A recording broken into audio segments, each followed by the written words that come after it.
Welcome to this very special edition of Gravitas, coming to you live and exclusive from Wuhan. We take you where the story is, and today the story is developing in this city in central China. Friday is movie day in India, and today's superstars from today's blockbuster were Prime Minister Modi of India and President Xi Jinping of China. They met on more than 3 occasions today for more than 3 hours and discussed everything from bilateral relations to the direction that the world is taking at large. It's a very, very important meeting. It's being called a game-changing visit, a reset in India-China ties, the coming together of 2 Asian giants. A lot has been said. We'll discuss all of that. We'll bring you the story, the color, the symbolism and the significance ahead on Gravitas. And then we'll take you to the Korean Peninsula, which also witnessed historic talks. For the first time in 70 years, the leaders of the 2 Koreas, North and South, coming together to talk about peace in their respective countries. All of that coming up on this very, very special show. I'm Palki Sharma Upadhyay. Let's get started. Tonight's cover story on Gravitas comes from the heart of the action in Wuhan, where the Prime Minister of India and the President of China held perhaps the most wide-ranging talks ever. They spent considerable time together, most of it minus diplomats. And WION was here to bring you all the action firsthand. Take a look at our top story. This is a meeting that could shape the future of India-China ties. Asia watchers remain glued to the informal dialogue between Indian Prime Minister Narendra Modi and Chinese President Xi Jinping. On Friday, both leaders began their conversation. The Chinese President gave a warm welcome to the Indian Prime Minister at the Hubei Provincial Museum in Wuhan.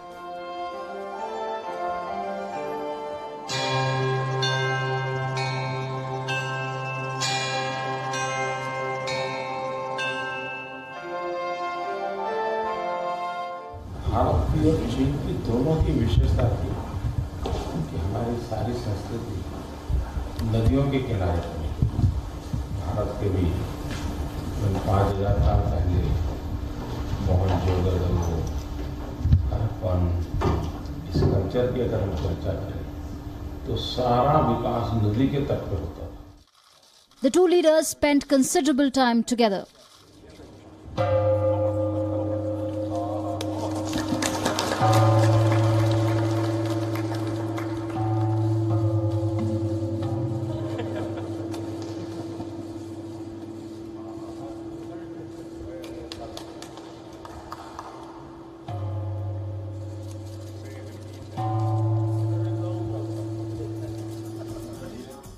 They held talks at the State Guest House in the city. The Chinese President also hosted a dinner for Prime Minister Narendra Modi. There was no protocol or agenda for the talks. मैं बहुत प्रभावित हुआ था जिस प्रकार से waterway के लिए काम किया, बिजली का काम किया और बहुत अच्छा टूरिस्ट सेंटर भी डेवलप हो गया।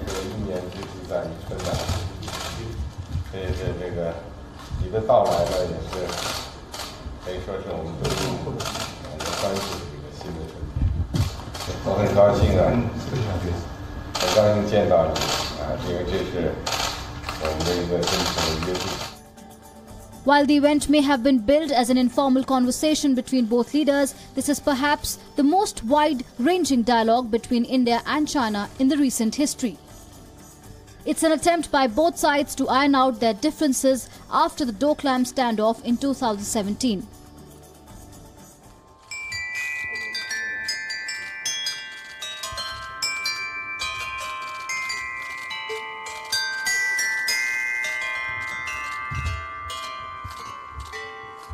There was considerable buzz around Wuhan, the city which is hosting Prime Minister Modi. Despite tight security, crowds gathered around Hotel Wanda, where the Indian Prime Minister is staying. Some people even welcomed Prime Minister Modi with songs of an Indian movie called Secret Superstar, a film that's been well received in China. While there's no agenda for these talks, this 2-day dialogue between the leaders will lay the foundation for the future of India-China relationship. The talks have raised hopes beyond India and China. At a time when winds of change are blowing from the west, a reset between India and China is an exciting prospect for Asia and the world. With Palki Sharma Upadhyay in Wuhan, Bureau Report, WION. Joining us this evening on Gravitas is a very special guest, Ms. Nirupama Rao, who's not only been India's foreign secretary but also has served as India's ambassador to China, someone who understands how South Bloc works and also knows what works and what doesn't work in China. Ms. Rao, thanks very much for joining us. My first question to you, how do you see Modi's take on the new Panchsheel? Well, I think the Panchsheel, as it was originally conceived by India and China, came not only to define the relationship, but it also expressed in many ways the aspirations of a new Asia. So to revive that approach, calling it a new Panchsheel or whatever the leaders may like to name it by, well, I think that is a positive expression of intent. Of course, we have to see how this translates into action. So we have the lights, we have camera, but now we need action. The Prime Minister of India has called for more such informal interactions. He's invited President Xi Jinping for another round of informal talks in India next year. How do you see this move?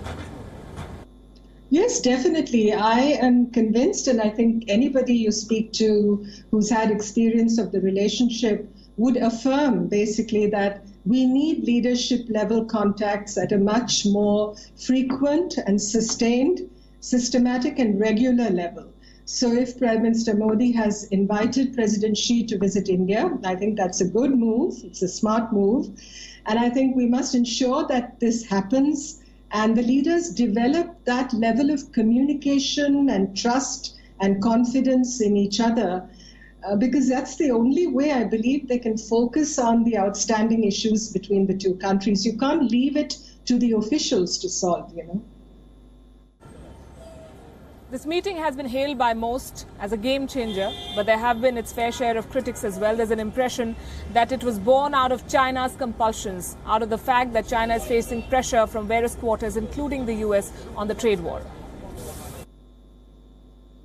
Well, I've heard it said, and I would agree with that observation, that, you cannot say that despite the fact that you call China a new superpower, you cannot say that its strategic position is all that strong.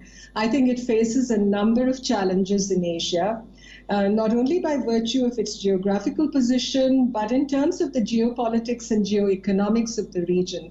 So China's position is not as secure and unassailable as we would assume it to be. Secondly, I think when it comes to India, I remember that quotation from our first Prime Minister, Jawaharlal Nehru, who said that never forget that the basic challenge that runs across the spine of Asia is the challenge of the relationship between India and China. And India, as China's largest neighbor, as equally an Asian giant, we share a border of close to 3,500 kilometers between the two countries. There are unsolved, outstanding issues. There's a legacy of history, of troubled relations. Obviously, we have to engage with each other. It's not about China coming down from wherever it is, We have to meet, the Himalayas, may have, as somebody said, ceased to exist when the Chinese entered Tibet. But the fact is we have a Himalayan border, an unresolved border between our two countries. We have questions of trade. We have questions of imbalances. We have a question of the Chinese profile in the Indian Ocean, its military heft, the strength that is being expressed by China in our neighborhood, the bases that it is acquiring. There's so much that we need to address in this relationship. And I think when Prime Minister Modi spoke about the long-term perspective that we need to bring to this relationship, I think he's spot on where that is concerned. This is going to be a long haul. It's like running a marathon. We're tracking reactions here in Wuhan in China and also in New Delhi. You're in Singapore right now. How is this meeting of the leaders of two biggest Asian giants being seen in Southeast Asia? I think the Southeast Asian nations, and Singapore is a leading one, I believe they want good relations between India and China. They want to see dialogue. They want to see resolution of outstanding problems. And both India and China are engaging, as you know, very closely with the ASEAN group. We had all the 10 ASEAN leaders come to Delhi for our Republic Day. I think that was a great sleight of hand as far as our foreign policy establishment was concerned. And our Act East policy, you know, symbolizes and in many ways expresses that urge for India to engage more closely with the ASEAN countries. So much connects us with them. And I believe they want good relations between India and China. They want to see a reduction of tension. They want to see the tackling of the trust deficit. And while both sides are at pains to tell us that there may be no breakthrough, what would you want as a result of this informal summit? Well, I think the emphasis has to be on long term. I'm not, you know, looking at the short-term takeaways or gains from this summit. It's an extremely positive development that the two leaders are meeting. I believe it's almost a year to the day, you know, when this Doklam crisis broke upon us. And we all know the experience from that standoff that happened in Bhutan last year. We certainly don't want a repetition of that. And if the two leaders can agree that the two sides will ensure good communication and contact in order to prevent, you know, these differences, as our ambassador in China noted recently, to prevent these differences from turning into disputes. I think that will be a signal achievement. I think we will have to see how they address other outstanding issues. You know, the media speaks about the listing of Masood Azhar. They speak about the membership of the Nuclear Suppliers Group for India and the Chinese stand on that. The China-Pakistan Economic Corridor, about which we have such strong reservations. All these differences, I would not call them disputes, all these differences between the two countries are not likely to go away just because of a meeting in Wuhan. But the very fact that the two leaders have the confidence in each other to continue this process of dialogue and to meet again in the near future, in many ways, I think, is a very good augury for the relationship, and we must sustain it. We've had summits of this kind before. I'm thinking of the first summit between India and China in 1954 when Prime Minister Nehru went to Beijing and was greeted by millions of people. And then you had Premier Zhou Enlai come to Delhi a number of times. And then we had the historic visit of Rajiv Gandhi to China in 1988. And then we had Prime Minister Vajpayee and, of course, Prime Minister Narasimha Rao before him. We've had a succession of leadership level contact between India and China, but never at a sustained level. And that is why I think we need a continuum to be established in terms of communication between our two leaders. They should be able to pick up the phone and speak to each other. You know, that hotline must operate so that if there is a crisis or an impending problem or difficulty, you know, it can be resolved without it escalating into the kind of crisis that you saw last year. So I think contact, communication, confidence, I think that is really of very great importance to the relationship. Mr. Rao, thanks very much for joining us here on Gravitas. Appreciate your perspective. Prime Minister Narendra Modi's diplomatic masterstroke began in 2014 when he invited the heads of SAARC states for his swearing-in ceremony. And since then, much has been said about his hug diplomacy, about his out-of-the-box thinking. Has his unorthodox style often resulted in situations way beyond the control of India's diplomats and the military? Our next report answers that. मैं नरेंद्र दामोदर दास मोदी ईश्वर की शपथ लेता हूं कि On May 26, 2014, Narendra Modi took oath as the Prime Minister of India. And in attendance were heads of state of all SAARC nations. That image set the stage for a new sort of diplomacy. One that has left its mark on Modi's external dealings in the last 4 years. An unprecedented churn in South Asia called for imaginative solutions. And Modi's out-of-the-box foreign policy seemed to tackle just that. Narendra Modi's diplomacy has often been touted as a cavalier one. But his personal touch has aimed to strengthen India's interests at large. Modi's Wuhan visit does just that. An informal setting allows for a free exchange of views, one that is free from protocols. Like his visit to the Martin Luther King Memorial in Washington along with the then Prime Minister Barack Obama. Or his boat trip in Paris with the then French President François Hollande. But has Modi's unconventional approach to diplomacy worked? If you look at the bigger picture, it seems like it has. Narendra Modi's friendship with the Japanese Prime Minister dates back to his days as the Chief Minister in Gujarat. When Modi became the Prime Minister, this relationship with Shinzo Abe paid dividends. It helped secure concessional financing for his dream project, the bullet train, and the civilian nuclear deal. The Indian Prime Minister has also increasingly worked the phones to strengthen ties with key world leaders, including Donald Trump and Vladimir Putin. He has not hesitated to call his counterparts in seeking support for India's interests at multilateral fora. The outreach has helped India gain membership of export control regimes like the MTCR, the Wassenaar Agreement and the Australia Group. It also yielded positive results during the fiercely contested ICJ elections. What about closer home? Narendra Modi's visit to Lahore to meet former Pakistani Prime Minister Nawaz Sharif was sharply criticised.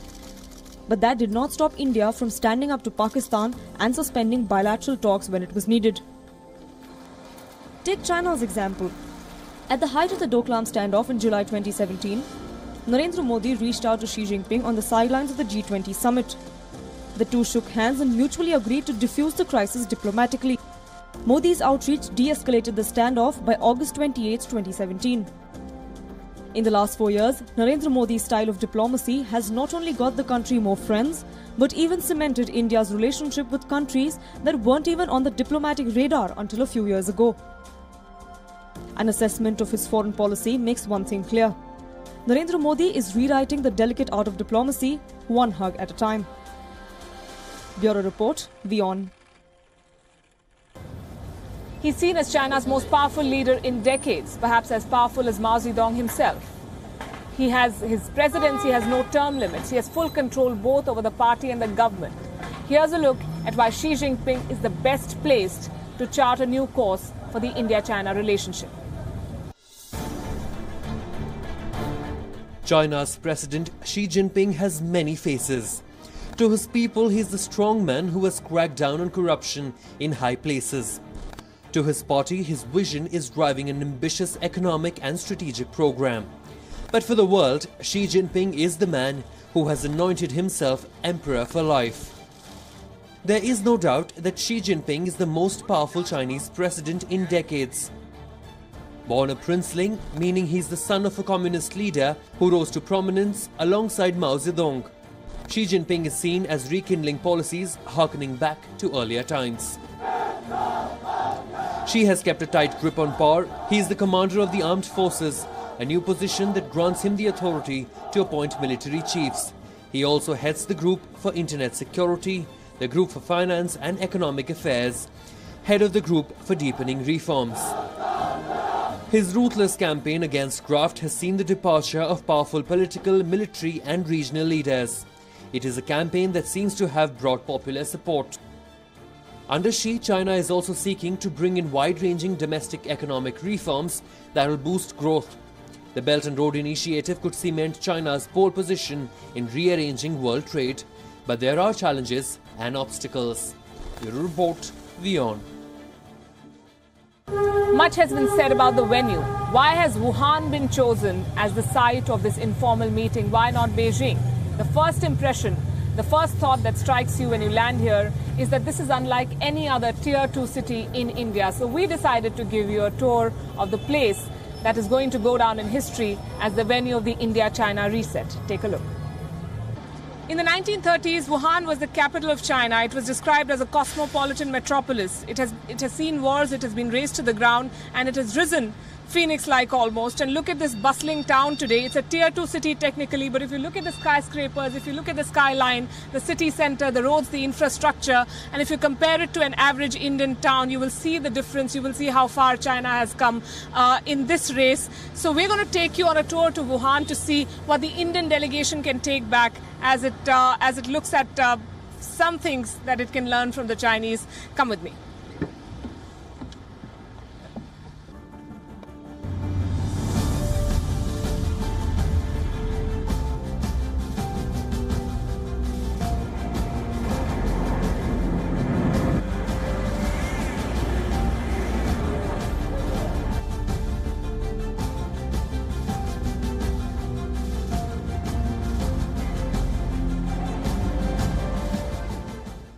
Ties between two countries strengthen only when their people come together, and that's a point that all leaders involved have stressed, right from Sushma Swaraj, the foreign affairs minister who was in Beijing only last week. She said that it's important to overcome the language barrier. It's important to look at people-to-people contact, and one of the factors that binds India and China perhaps is yoga. We visited a yoga center here in Wuhan. There are 6 of them, we can tell you, to bring you this report.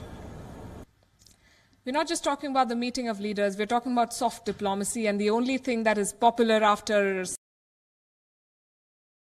Bollywood from India is yoga, and yoga is very popular in China as well. And so we are using the yoga analogy, stories from yoga, to try to explain to you how this relationship has evolved. Around this time last year, when there was a border standoff, some could say that this was like the Veer Bhadrasan, the warrior pose. That is the pose that both countries had struck, and they were at each other. And this is the warrior pose as they're learning. Now, then it came to the Setu Bandhasan. They tried to build bridges. They tried to come together and connect. And this is the Setu Bandhasan that they're both trying to do. And now that those bridges have been built, let's just say that both the leaders are sitting down, and this is what I can do best. I can't do all of that stretching. So this is called Sukhasan. They're sitting down comfortably across each other and talking, and this perhaps symbolizes where the India-China relationship right now stands.